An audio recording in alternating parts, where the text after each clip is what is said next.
네, 오늘 하나님께서 우리에게 주시는 말씀은 사도행전 9장 36절부터 43절까지 말씀입니다. 사도행전 9장 36절부터 43절까지 말씀을 제가 읽겠습니다. 그런데 욥바에 다비다라는 여제자가 있었다. 그 이름은 그리스 말로 번역하면 도르가인데 이 여자는 착한 일과 구제 사업을 많이 하는 사람이었다. 그 무렵에 이 여자가 병이 들어서 죽었다. 그래서 사람들이 그의 시신을 씻겨서 다락방에 두었다. 룻다는 욥바에서 가까운 곳이다. 제자들이 베드로가 룻다에 있다는 말을 듣고 두 사람을 그에게로 보내서 지체하지 말고 와달라고 간청하였다. 그래서 베드로는 일어나서 심부름꾼과 함께 갔다. 베드로가 그곳에 이르니 사람들이 그를 다락방으로 데리고 올라갔다. 과부들이 모두 베드로 곁에 서서 울며 도르가가 그들과 함께 지낼 때에 만들어둔 속옷과 겉옷을 다 내보여 주었다. 베드로는 모든 사람을 바깥으로 내보내고 나서 무릎을 꿇고 기도를 하였다. 그리고 시신 쪽으로 몸을 돌려서 다비다여 일어나시오 하고 말하였다. 그 여자는 눈을 떠서 베드로를 보고 일어나서 앉았다. 베드로가 손을 내밀어서 그 여자를 일으켜 세웠다. 그리고 성도들과 과부들을 불러서 그 여자가 살아있음을 보여주었다. 그 일이 온 욥바에 알려지니 많은 사람이 주님을 믿게 되었다. 그리고 베드로는 여러 날 동안 욥바에서 시몬이라는 무두장이의 집에서 묵었다. 이는 하나님의 말씀입니다. 하나님 감사합니다. 우리 함께 인사 나누고 말씀의 은혜 나누도록 하겠습니다. 우리 주변에 돌아보시면서 구원은 날마다 새롭습니다. 인사하겠습니다. 네. 오늘은 부활절 넷째 주일입니다. 올해 교회력 다해인데 어쨌든 부활절 제1독서가 보통 구약 성경이거든요. 근데 이번에는 신약 성경이 사도행전 말씀이 본문이어서 계속 사도행전을 보고 있는데 이제 이 사도행전 말씀이 앞뒤로 어떤 맥락이 있냐면 이제는 사도행전의 뒤에 부분으로 가서 다음 주 말씀도 그런데요.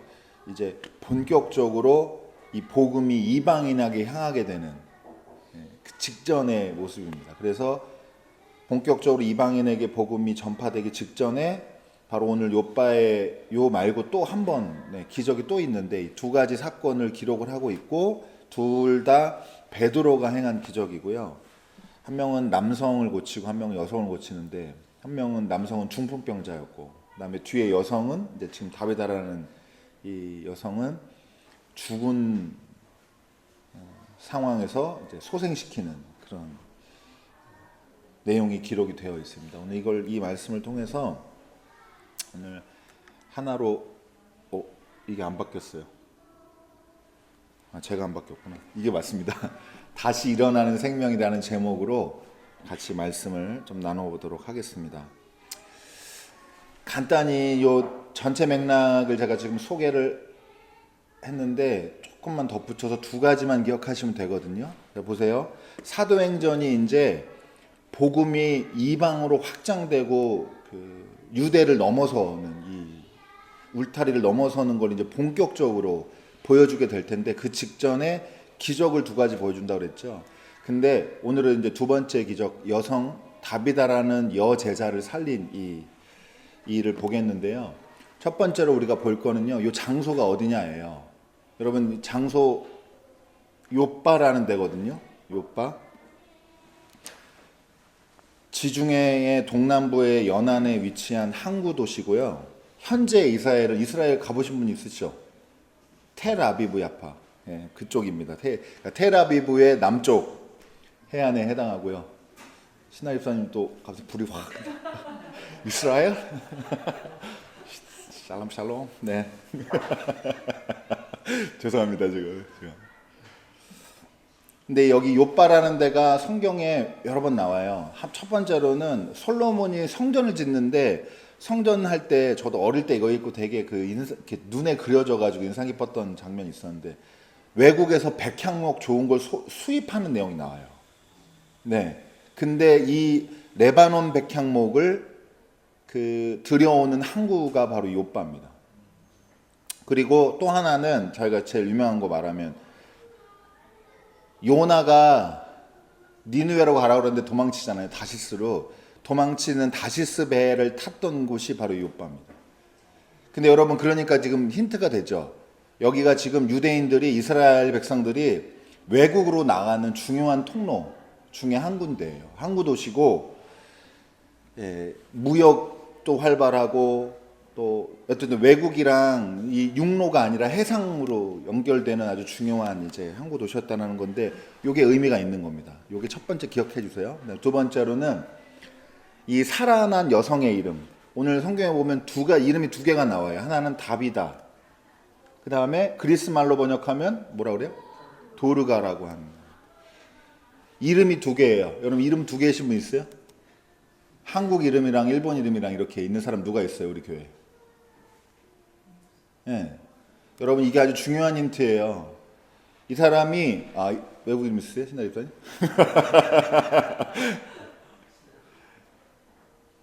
이 다비다라는 여성이 활동 영역이 두 군데인 거예요. 그리스 사람들이랑 그러니까 이때는 그러니까 요새 말로 하면 이제 그리스 사람들이랑 무역이 활발하고 그때 그리스 문화의 영향권이 많이 크던 때였으니까 거기 문화에서도 영향력 있는 인물이고 활동 영역 중에 하나고 또 하나는 유대 사람들, 유대이니까 이제 유대 사람들이랑도 이제 활발히 관계를 이어오는 이런 사람이었단 말이죠. 그러니까 여러분 항구 도시고 이름이 두 가지고 하나는 그리스 이름이 있고 이제 여러분 이게 이전에는 없던 이제 새로운 모습들이 나타나는 건데 복음이 유대만 아니라 이제 이방으로 확장된다고 하는 것들을 이런 배경을 통해서도 맥락을 통해서도 확실히 볼 수가 있는 겁니다.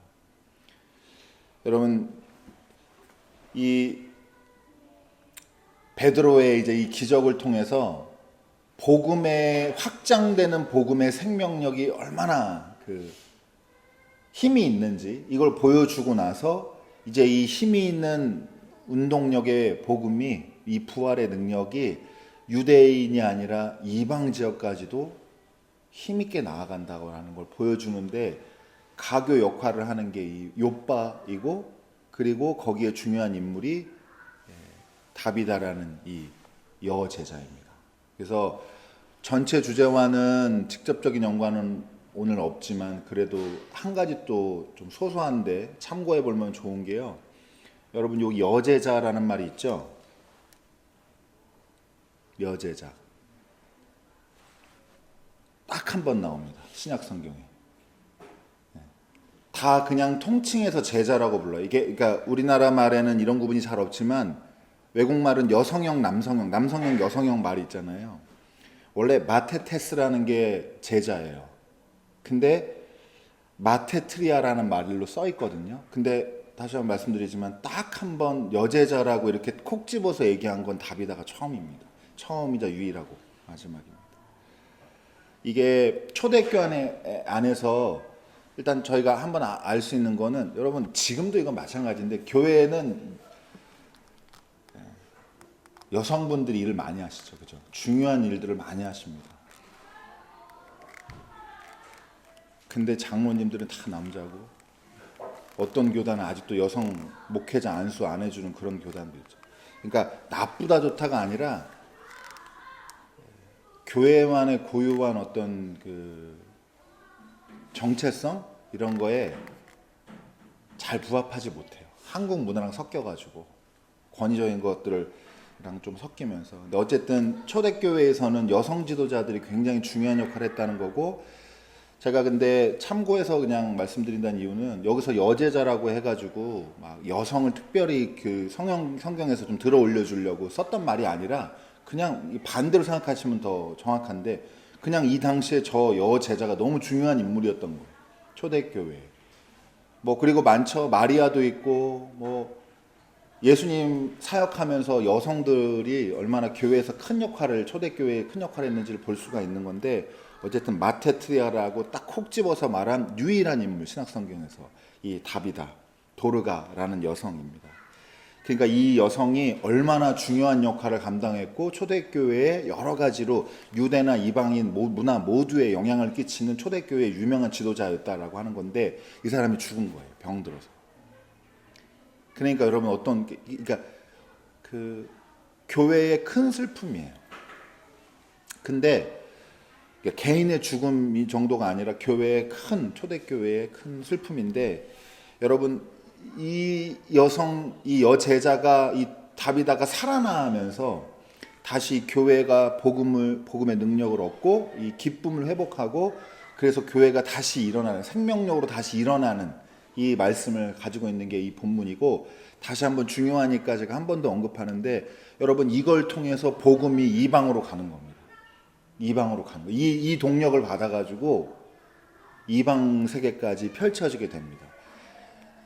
힌트를 드리자면, 여러분 유대교 안에서 시작한 이 기독교가 기독교와 유대교가 분리되고 기독교가 이방으로 나아가면서 그 견고해지고 든든히 세워가는 과정에서 유대교를 탈출하기가 쉽지가 않았어요.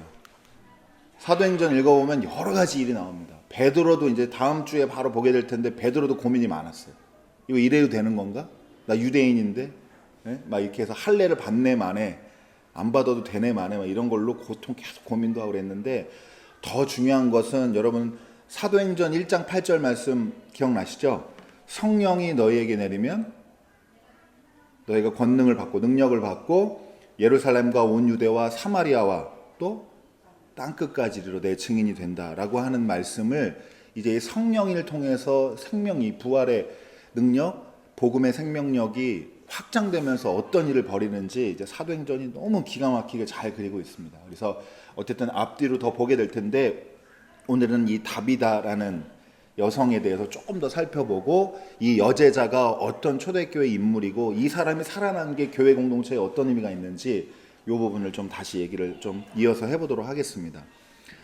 이 다비다라는 여성이 얼마나 중요한 인물이고, 그리고 한 가지 또 있는데, 이 사람의 사역이 아주 독특했어요. 이 사람이 이제 보세요. 이 오늘 말씀에 37절에 보면 이 여자가 병이 들어서 죽었고 시신을 씻겨서 다락방에 두었는데, 이제 베드로를 부르죠. 사람들이. 그래서 뭔가 도움을, 살고 묻고 뭐 죽고 이것까지는 모르겠지만 어쨌든 도움을 청해서 베드로가 옵니다. 근처에 있어서. 근데 여기 보면요, 39절 한번 보시면은 제가 보여드릴게요. 그래서 베드로는 일어나서 갔어요. 베드로가 그곳에 이르니 사람들이 그를 다락방으로 데리고 올라왔어요. 시신이 있는 데로 데리고 왔는데, 여러분 이제 누가 이 주로 거기에 모여 있는 사람들이었는지가 나옵니다. 한번 같이 읽어볼까요? 과부들이 모두 베드로 곁에 서서 울며 도르가가 그들과 함께 지낼 때에 만들어둔 속옷과 겉옷을 다 내보여 주었다. 이렇게 되어 있습니다. 누구한테 사역하던 사람이에요? 과부들 돌보던 사람이었다. 그 다음에 무슨 일로 돌봤어요? 과부들한테? 옷을 지어줬다. 여기서 여러분 제가 힌트로 조금 더 말씀드리면, 요빠란 데가 향구 도시인데 무슨 이 무역이 무슨 산업이 발달하느냐? 섬유, 의류 이런 거.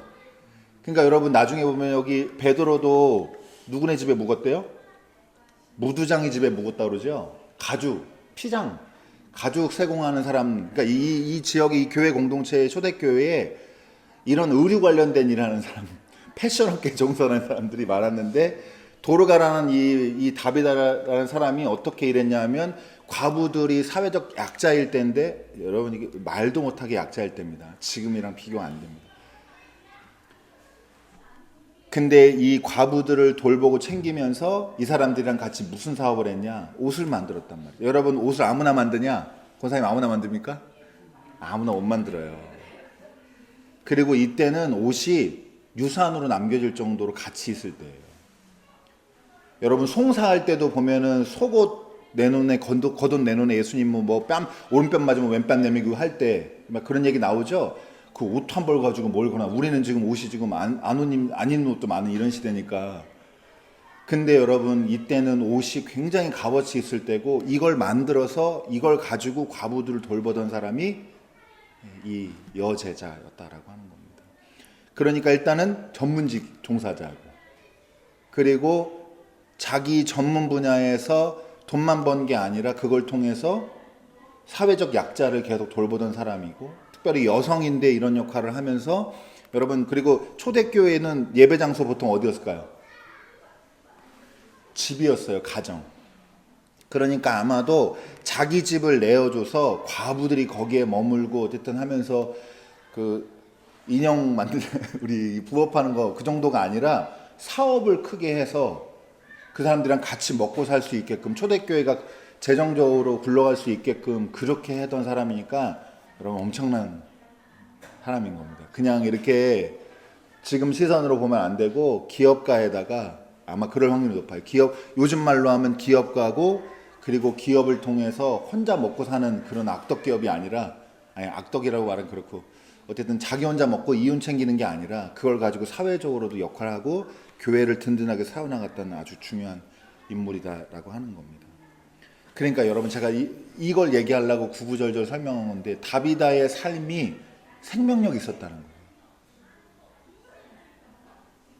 돈도 잘 벌고 그 돈으로 여러 사람 먹여 살리고 사회적 약자들 챙기고 이런 사람들이었다, 이런 사람이었다고 하는 거고, 이 분위기니까 여러분 이 사람이 죽으니까 얼마나 슬퍼요. 얼마나 슬픕니까? 교회가 다 생명력을 잃고 기운이 빠지고 이럴 때에 이제 하나님께서 베드로를 통해서 일으켜 세웁니다. 그래서 뭐라고 하나요? 다비다여 일어나시오 라고 얘기합니다. 뭐랑 비슷해요? 예수님이 나사로도 그렇지만 예수님이 회당장 야이로의 딸 살릴 때 달리다굼 한 것처럼, 소녀야 일어나라 한 것처럼 다비다여 일어나시오라고 하는 건데, 이것도 중요한 힌트예요. 예수님에게 있던 이 생명을 부활시키는 이 생명의 능력이 지금 제자들에게도 현존한다는 걸 보여주는 중요한 예입니다. 옛날 일이 아니라 제자들 통해서 지금도 이 일이 일어나고 있다. 그리고 이렇게 해서 이름 불러서 세워서 다시 생명력을 불어넣은 사람이 누구예요? 다비다라는 여제자였다라고 하는 겁니다. 다비다의 삶이 생명력이 있었다라고 하는 겁니다. 생명력 있는 삶이 어떤 상황에서든 병들고 죽음을 맞이했는데 그게 다시 일으켜 세워진 사건이 바로 오늘 오늘 기록된 본문이고, 이걸 통해 우리에게 약속된 게 뭐냐? 하나님께서 생명력 있는 삶을 다시 일으켜 세우신다라고 하는 겁니다. 개인의 기쁨이 아니라 이게 누구의 기쁨이에요? 교회의 기쁨이고, 그래서 오늘 드리고 싶은 말씀, 함께 나누고 싶은 핵심은 이겁니다. 우리 교회도 다시 일어서야 됩니다. 교회 다시 일어서야 됩니다. 그리고 조금 더 좀 사적인 영역에서 먼저 말씀드리면, 여러분 개인적인 삶의 자리에서 일어나시기 바랍니다. 제가 청년 때 참 좋아하던 말씀이 있었는데, 우리는 뒤로 물러나 침륜에 빠질 자가 아니고 오직 구원에 이르는 믿음을 가진 사람들, 영원 구원하는 믿음을 가진 사람들이라는 이 히브리서 말씀이 있는데, 여러분 우리는 그리스도인에 있어서 생명력을 가져야 돼요. 생명력을. 근데 여러분 이게 중요해요. 내가 마음 먹은다고 생명력이 생깁니까? 믿습니다 하면 생깁니까? 아니에요. 이 생명력은 누구한테 있는 거예요? 오롯이 하나님한테 있는 겁니다. 그럼 우리한테 몫은 뭐냐? 이걸 믿고 사느냐 안 믿고 사느냐, 여기서 갈리는 거예요. 믿음이 좋다는 거는 그 생명력이 지금 현실이 팍팍하지만, 이렇게 병들어 죽은 상황이지만 일어나시오라는 그 음성으로 언젠가 살아나고 일어나는 날이 있다는 걸 믿고 사는 사람이랑, 아니면 자기 셀프로 이거를 막 믿습니다 해가지고 벽 보고 막 1000번씩 외운다고 일어나는 게 아니라 이 말이에요. 이걸 잘 구분해야 됩니다. 그래서 여러분, 제가 여러분에게 교회가 좀 일어날 수 있는 방법들을 같이 좀 얘기를 해보고 싶거든요. 노학교에도 고민이 좀 필요해요. 제가 날카롭게 얘기 안 하겠습니다. 여러분, 크게 한국 교회는 기독교 역사가 짧을까요, 길까요? 엄청 짧은 나라예요. 100년밖에 안 된 나라입니다, 말하자면. 여러분, 그러면 다른 나라 유럽은 몇 년 됐어요? 그러니까요, 2000년 넘고 이렇다. 그러니까 여러분, 우리가 겪은 기독교라는 게 얼마나 협소한지 몰라요. 근데 우리는 어떤 기독교를 겪었냐? 제가 이거 짧게만 그냥 말씀드리면, 우리는 순교하는 거, 이게 아주 최고예요. 죽으면 죽으리라 이런 거 엄청 좋아하고 한국교회. 그리고 오늘도 찬양했는데 순결한 신부가 되는 거예요.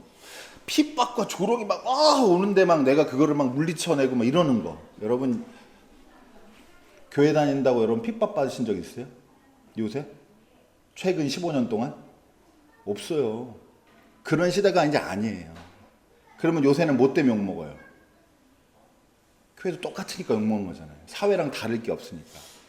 그럼 이 다른 걸, 차별화를 어디서 찾아야 되냐라고 해서 교회가 헛다리 짚었던 게 도덕적으로 가자예요. 술, 담배 안 하고 깨끗하게 사는 거. 그러니까 회개해도 맨날 뭘만 회개해요? 죄 졌다 그러면 죄 못 떠오르세요. 도덕적으로 잘못했던 거 요것만 떠오른단 말이에요. 그리고 반대로 요게 뭐가 약점이냐? 도덕적인 게 기준이 되니까 여러분, 하나님 앞에서 떳떳한 사람은 어떤 사람이에요? 도덕적인 사람. 성경이 원하는 게 도덕적인 삶이냐? 전혀 아닙니다, 여러분. 도덕적이지 않은 사람들을 하나님께서 어떻게 그 사람 사랑하셔서 어떻게 은혜를 입혀가지고 어떻게 사람 만들어가느냐, 이걸 보여주는 게 구약성경, 신약성경인데 우리는 하나님 앞에서 도덕적으로 살려고 노력한단 말이에요. 이러니까 여러분 어떻게 돼요? 오히려 생명력이 반감이 되는 거예요. 재미가 없고, 기독교인들 뻔하고 답이 있고 착한 얘기만 하고 이렇게 되는 겁니다. 여러분, 생명력은 우리가 믿음을 갖는다고 생기는 게 아니라 우리의 삶이 얼마나 생명력이 있었냐는데, 다비다가 생명력이 있었다고 말하는 건 이 사람이 도덕적인 사람이어서가 아니라 이 사람이 남을 돌보고 살리는 사람이었다라고 하는 거예요. 이 사람 때문에 정말 사는 사람들이 있었단 말이에요. 너 누구 때문에 사냐? 당신들 과부인데 힘든데 지금 어떻게 사시냐? 저희 그래도 다비다 때문에 저희 다 먹고 사는 거예요. 다비다가 무단횡단 했대요. 와, 어떻게 교회 지도자가 무단횡단 하냐? 이렇게 하면 안 되는 거 아시겠죠? 그러니까 그러면 어떻게 해요? 저 사람 무단횡단하고 안 하고 이런 문제가 아니라 저 사람이 얼마나 많은 생명 붙들고 사는 사람인 줄 아느냐? 돈 벌어서 여러 사람 먹여 살리고 자기 전문직도 있는 사람인데 저렇게 우리 교회에서 애쓴다. 이런 사람, 이런 삶이 생명력 있는 삶이다. 자꾸 여러분, 우리가 하나님 앞에서 떳떳함을 얻는 기준을 착하게 살고 도덕적으로 살고 그러는 걸로 오해하는데, 나쁘게 좀 사셔도 돼요. 네, 괜찮습니다. 여기 아이들 없으니까 제가 하는 얘기예요. 애들은 그렇게 배우면 안 되고 도덕적으로 살라고 배워야 되는데, 여기 등치가 커가지고 지금 어린인 거 깜빡했는데, 여러분, 어른들은 더 이상 그런 얘기 하면 안 돼요. 술, 담배 안 하는 게 자랑이 아니란 말이에요. 기독교인으로서 아무것도 아닌 거예요, 그거는. 그럼 어떻게 되느냐? 여러분 때문에 사는 사람, 내가 집사님 때문에 삽니다 라는 사람 있으세요? 노아교회 때문에 산다는 사람 있으세요? 이런 걸 회복해야 된다는 거죠. 단지 돈이나 이런 문제가 아니고 우리가 그런 생명력을 가진 사람이고 그 생명력을 경험하면서 힘차게 살아가고 있느냐, 이게 중요한 겁니다. 그래서 여러분, 개인의 삶에서 돈도 많이 벌고 힘있게 일하십시오. 최장 집사님도 지금 새로운 일 시작했는데, 그리고 정 집사님도 지금 고민 중에 있는데, 여러분 일 재밌게 하세요. 당연히 저도 직장 생활을 하는데 일 재미없는 거 알아요. 그런 얘기가 아니라 여러분 직장에서 잘 나가시고 열심히 해서 돈도 많이 벌고 하세요. 그리고 그 삶이 전부가 세상 사람처럼 똑같이 그 삶이 전부라고 생각하지 마시고, 그래서 어떻게 하면 우리 존재 때문에 누가 버텨지나, 어떻게 더 살아나는 사람이 있는가, 나 때문에 지금 살만 난다는 사람이 있는가, 이런 거에 자꾸 귀 기울이시고 이런 삶을 추구하시고, 우리는 그냥 그렇게 사는 거고요. 그렇게 되면 하나님이 언젠가 우리의 삶을 일으키실 때가 있다는 거예요. 우리가 믿음이 있다고 죽음을 피하거나, 여러분, 그런 거 아닙니다. 그러나 어려운 일도 겪고 하는데, 어려운 상황에서도 하나님께서 생명력 있는 삶을 이렇게 멋지게 일으켜 세우신다는 거, 믿음을 가지고 이 소망으로 하시기를 바랍니다. 여러분, 그래서 다시 살아난 이 생명, 이게 뭐가 되느냐? 이게 부활의 증인이 되는 겁니다.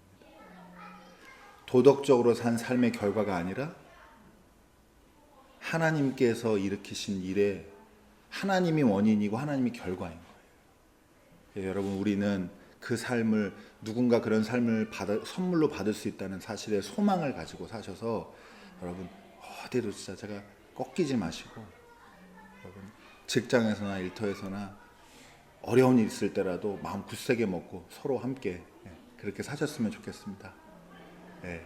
끌려 나가듯이 직장 가지 마시고 힘차게 가시기 바랍니다. 주님의 이름으로 우리 축원하고 함께 기도하도록 하겠습니다.